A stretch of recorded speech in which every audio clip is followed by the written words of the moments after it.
গাইবান্ধার সাঘাটায় শিক্ষার্থী সিজু হত্যার ঘটনায় মামলা হয়েছে। সকালে জেলা আমলি আদালতে সাঘাটা থানার ওসি বাদশা আলম সহ 15 জনের নাম উল্লেখ ও 5 জনকে অজ্ঞাত আসামি করে মামলা করে সিজুর মা রিক্তা বেগম।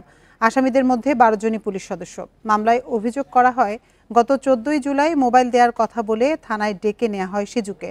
পরে তাকে শারীরিক নির্যাতনের পর সাঘাটা থানার পাশের একটি পুকুরে ফেলে দেয় আসামিরা। পরদিন পুকুর থেকে সিজুর মরদেহ উদ্ধার করা হয়। ঘটনার পর থেকে পুলিশ সুপার নিশাদ অ্যাঞ্জেলা সহ পুলিশের ঊর্ধ্বতন কর্মকর্তারা হত্যার ঘটনাকে ভিন্নভাবে উপস্থাপনের চেষ্টা করছে বলে অভিযোগ করা হয়।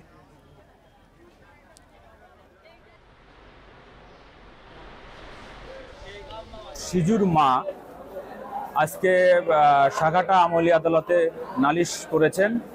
বিজ্ঞ আদালত প্রাইমা ফেসি সাব্যস্ত করে তদন্তের জন্য সিআইডি বরাবরে প্রেরণ করেছেন।